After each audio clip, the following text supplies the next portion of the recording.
I don't know if some of you remember me. Yes. So some of you have seen me here before, right? So I'm happy that you remember, you didn't forget it. So it means that you've studied, right? Yes. Okay.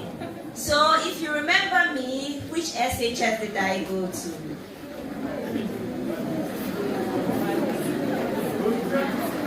Infantman Girls. Yes. So I went to Infantman Girls Secondary School. So let me tell you, it's good for us to get to know each other, right? Some of your friends don't know me, we have phone too, so they don't know me very well. So I went to Infantman Girls Secondary School. I did general science. And then from Infantman, I got into University of Ghana. In University of Ghana, like any one of you, I wanted to be a medical doctor. Because if I ask the science students right now, most of them will say, oh, I want to be a doctor, I want to be a doctor, I want to be a doctor. I was like that. My parents want me to be a doctor. I also wanted to do doctoring, right? So to be a doctor. But at that time, to go to University of Ghana medical school, it was not straightforward. Nowadays, you apply for medical school straightforward. At that time, it was not like that. What you have to do is go and do biological science or biomath. In biological science, you do biology, chemistry, and physics. In biomath, you do biology, chemistry, physics, and mathematics. Except that you take the physics from the math department. That was the difference. So I did biomath, which means I had math in my course, but I was taking physics, not from the physics department, but from the math department. The difference between the two of them is the physics department only uses the equation, those taking physics. They give you a question, use the equation to solve the problem, right? If you take a physics from the math department, you have to show where the equation is coming from. So you have to prove the equation first before you use the equation. That was the difference. Okay. So in University of Ghana, you have to get a 4.0 average. When I say a 4.0 average, you have to get A's in all your courses before you can go to medical school. So I did that. I got a 4.0. But then there's another thing. You also have to go for an interview. So 4.0, then an interview, right? So I did the interview. I thought I did well. I was very proud of myself. But I did not make a cut into medical school. In fact, I was very sad. Yes. When I see the medical school bus coming this way, I go in the opposite direction. Because I'm so sad, even the bus makes me cry, right? So I was very sad. But I told myself something, that I did not give up. What happened is I told myself, okay, since I did not get to medical school, University of Ghana do not sack you, you are still in the biomath program. So I'll continue biomath for second year. Then after second year, I'll apply to go and do biochemistry. Then after biochemistry, when I'm done with biochemistry, I'll go back into medical school, right, for higher level education. That was the plan. I did come back to level 2, and then also to go to biochemistry, you need to get the highest grade point to get to biochemistry. So I did my second year, and in fact, I was the only student from my class in biomath that was able to make the cut to biochemistry. Yes.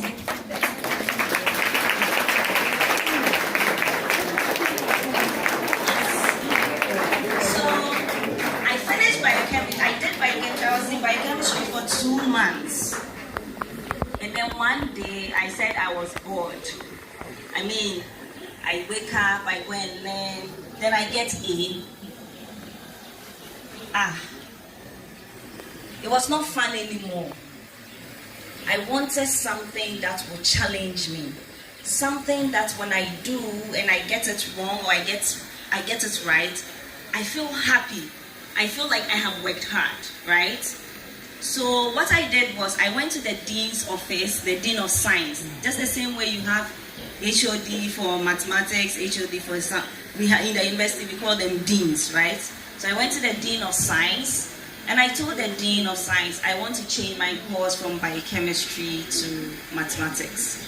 Do you know what the Dean said? Comfort, are you having a psychiatric problem? Should I call a doctor? Do you need to talk to someone?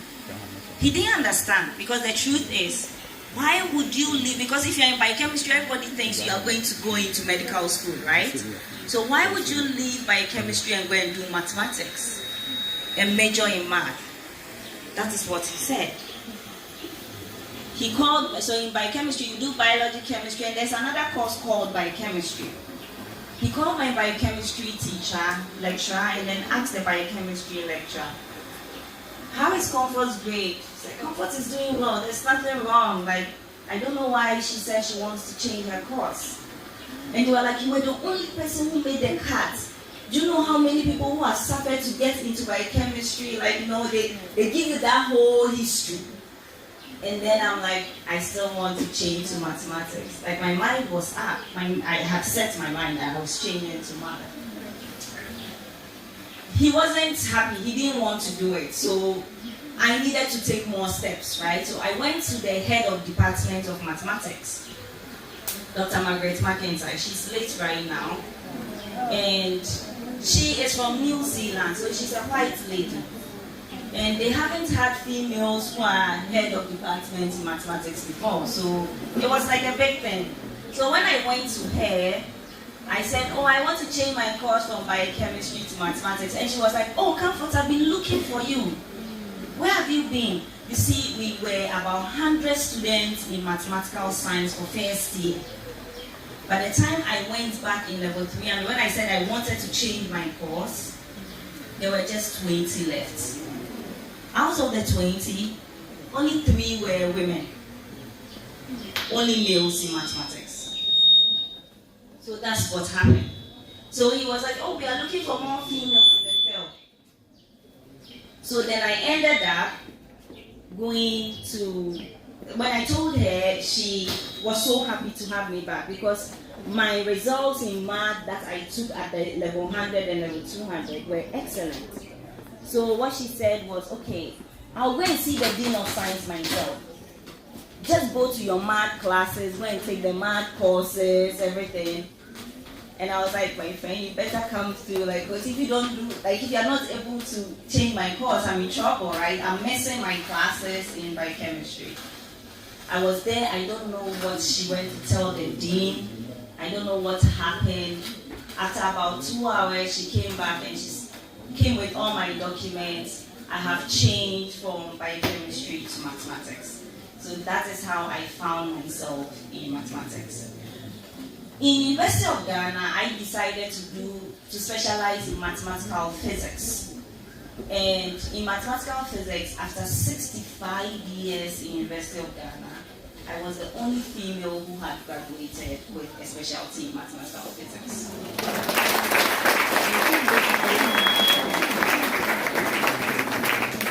So, University of Ghana is done. I've graduated, right? I got a full scholarship to go to South Africa. Then in South Africa, I got applied mathematics. So I went to study applied mathematics in South Africa. Then when I was in South Africa, I met my supervisor, Professor David Grips. He came there to teach. And then I did a mini project with him. Then after the mini project, he was like, oh, but do you want to continue? I want us to finish the work together. So he gave me another full scholarship to go with him to Canada to do the second master's program. I finished that, and then there was another full scholarship for me to do my PhD. And then I did my PhD. And when you do a PhD, you are called a doctor, right? That's how you earn the doctor title. So now I'm a doctor in mathematics. Yes.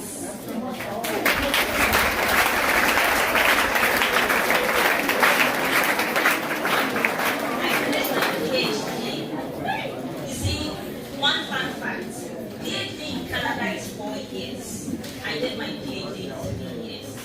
This is what I did. In the 3rd year, when I was doing my PhD, I told myself I've schooled my entire time. That mean, look at the journey. It's all been school. So I want to start working.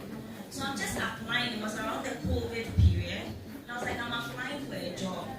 Maybe I'll get. Maybe I won't get. If I don't get it, no, it's fine. I still have 1 year more to go, right? I'm still in school anyway.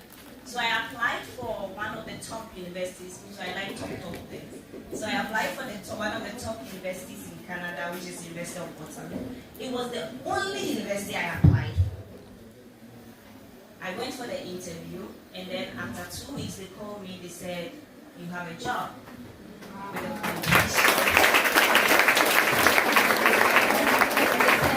condition that you have to finish your PhD before September, because the job came in around June, July. So before September, you have to finish the PhD.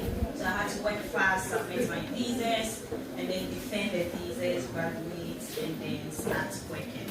I've been working in the University of Waterloo for 3 years, and just about 4 months ago, I got assistant professor.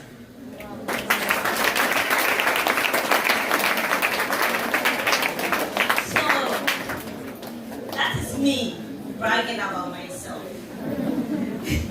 So you see, the journey was, when I'm saying the story, it feels like it was smooth, right?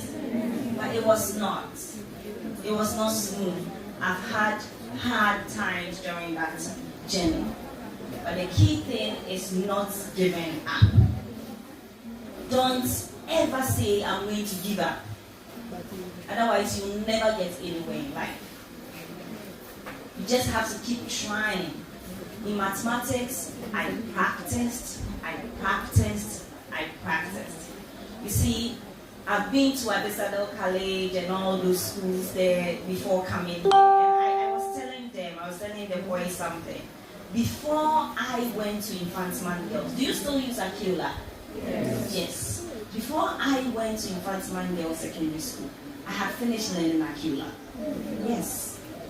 It's not a joke. You, Aquila, which chapter are you in? Chapter 1. You are still reading chapter 1. You are in trouble. I don't even think you remember the chapter your teacher is in. I had finished learning Aquila. I did the learning by myself, but I also had help, right? You see, I learned from my friends the same way I learned from my teachers. There's now a book, I don't know if our mathematics teachers are here for elective math, there's a back house. That was the book, it has all the hard questions, hard topics. Those were the ones I was using in SHS. Because I finished Aquila, so when my teacher is teaching, Aquila still has mistakes. It did have a lot of mathematics mistakes at that time. You see, when my teacher is teaching, I'm like, oh, my teacher will get stuck. It's a mistake in Aquila. He will get stuck. Then my teacher will solve it and he's like, oh, I think there's a mistake. I was like, I said it.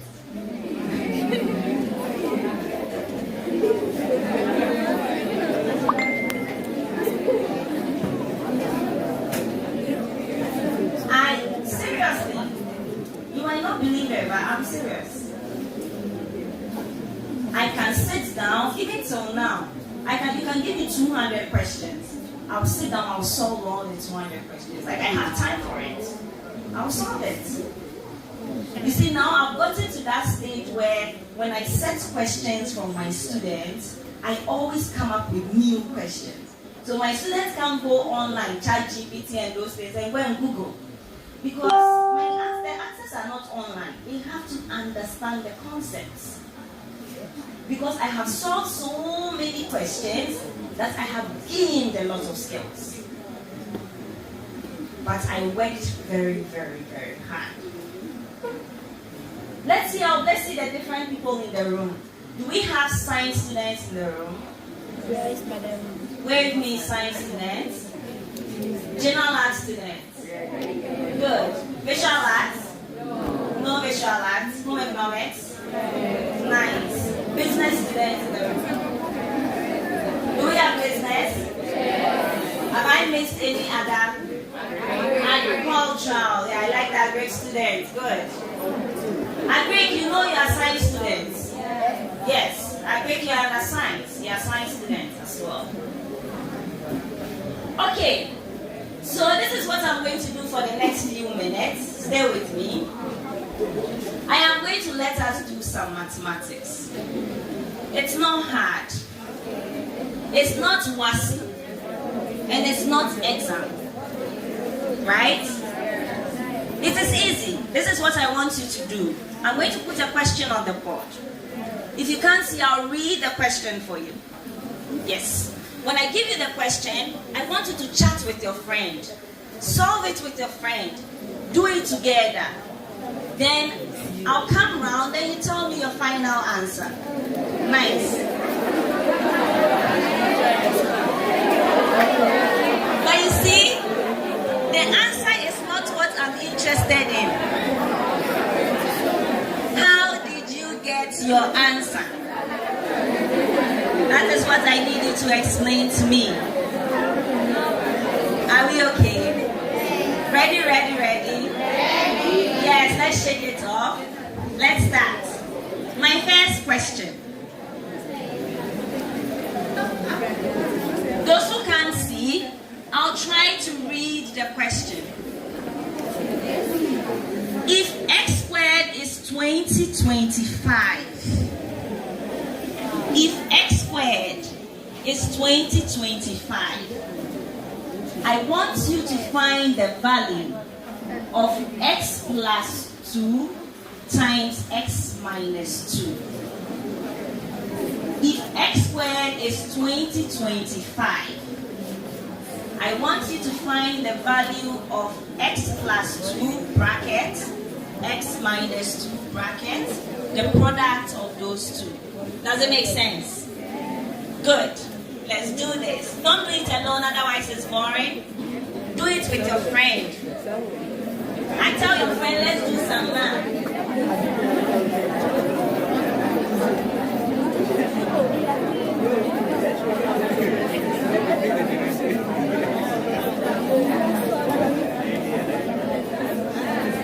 So call me if you have an answer and I'm not used to it, okay?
No. Hello everyone. What was the final answer? Let's clap for ourselves. You see, we are very smart. But the 2021 is not interesting. How did we get the answer? I went round and I saw interesting solutions. In fact, I was happy with the solutions. Let's talk about the solutions. A couple of your friends said, oh, Comfort, I can see that this is a difference of squares. They opened the brackets, it was a difference of squares. So this is the same as x squared minus 4, right? And then they said, well, but you said x squared is 2025.